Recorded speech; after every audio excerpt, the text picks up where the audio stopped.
நண்பர்களுக்கு வணக்கம். இன்னைக்கு நாம கீரை அறுவடை பண்ணலான்னு வந்திருக்கோம். பலவை கீரை.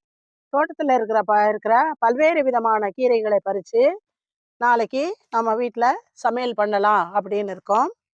இப்போ நானு மணத்தக்காளி கீரைய பறிக்கிறேன். இதுலயே இந்த கீரை தொட்டியிலேயே சக்கரவள்ளி கிழங்கு கொடியும் இருக்கு. உங்களுக்கு பார்த்தா தெரியும் அப்படின்னு நினைக்கிறேன்.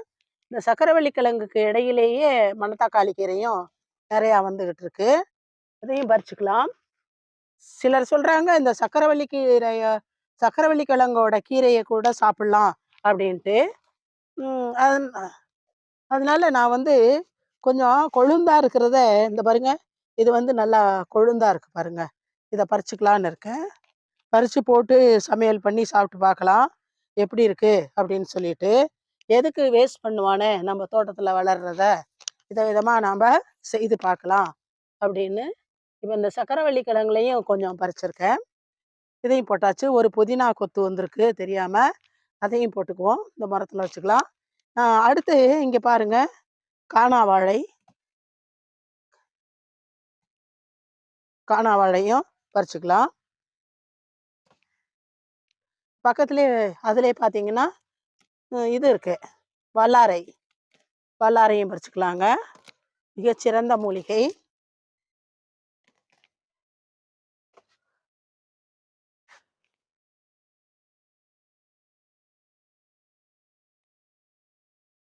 பெட்டே அப்படியே வருது.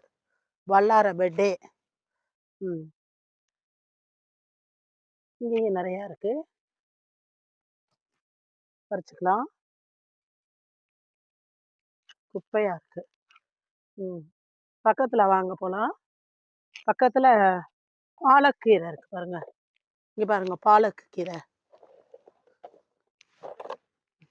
இந்த பாலக் கீரைய அடியில இருந்து கட் பண்ணி எடுத்துக்கலாம். இது கட் பண்ண நல்லா வளர்ந்துரும். இங்க பாருங்க, பாலக்கீரை. இதையும் போட்டுக்கலாம்.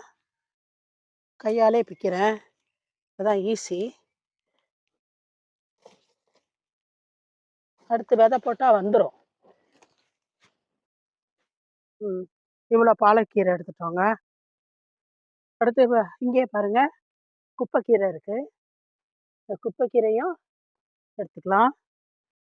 பாலக்கீரை நெறையா இருக்கு.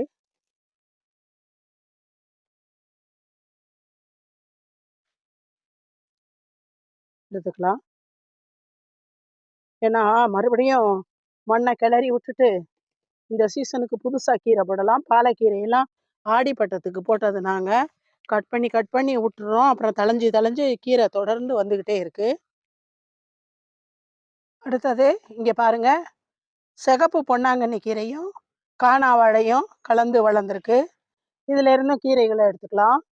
கையால பிக்க முடியுமான்னு பார்க்குறேன். பிக்க முடிஞ்சா எடுத்துக்கலாம். இல்லாட்டி நம்ம கத்திரிக்கோல வச்சு கட் பண்ணிக்கலாம். வருது, ஓரளவுக்கு வருது. வேர் வராம பார்த்துக்கணும்.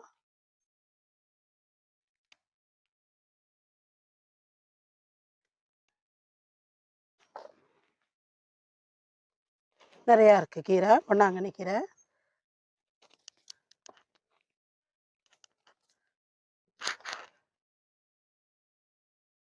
பாதி வேரோட எடுத்துட்டேன். பாதி கத்திரிக்கோல் வச்சு கட் பண்ணிக்கலான்னு நினைக்கிறேன். ஏன்னாக்கா, நமக்கு பொன்னாங்கண்ணி கீரை மறுபடியும் தழையிறதுக்கு கீரையோட வேர் வேணும். இப்பவே எல்லாத்தையும் அத்து போட்டுறக்கூடாது.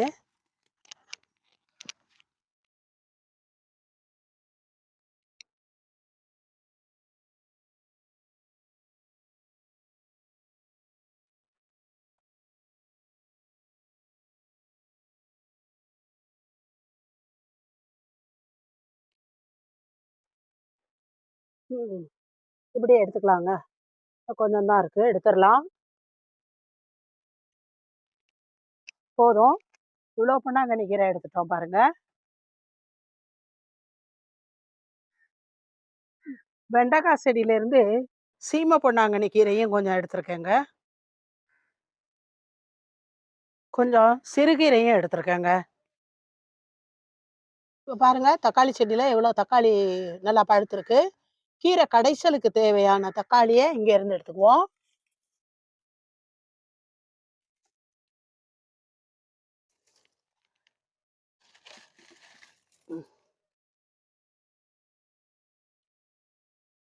போதும். இது போதும். தேவையான பச்சை மிளகாயும் இங்க இருந்தே நாம எடுத்துக்கலாம். தோட்டத்துல இருந்தே.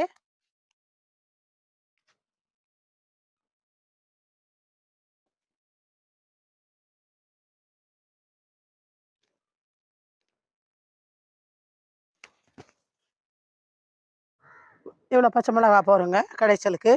தாளிக்கையில 2 வரமிளகா போட்டு தாளிச்சா சரியா இருக்கும். இப்ப கீரை அறுவடைய முடிச்சுட்டோங்க. தோட்டத்துல இருந்து 8 விதமான கீரைகள இன்னைக்கு எடுத்திருக்கோம். பொன்னாங்கண்ணி கீரை, பாலக்கீரை, கானாவாழை, சிறுகீரை, அப்புறம் சீம பொன்னாங்கண்ணி, மணத்தக்காளி கீரை, பருப்பு கீரை, தக்காளி, பச்சை மிளகா அப்படின்ட்டு இவ்வளவும் எடுத்திருக்காங்க. இதையெல்லாம் இப்போ சாயந்தரம் ஆஞ்சு வச்சாதான் நாளைக்கு காலையில கீரை கடைசல் செய்து பிள்ளைங்களுக்கு சாப்பாடு குடிக்கிறதுக்கு சௌரியமா இருக்கும். அதனால இப்போ பாருங்க, ஒரு வேளைக்கு இவ்வளோ கீரை நம்ம தோட்டத்துல இருந்து எடுத்தோம்.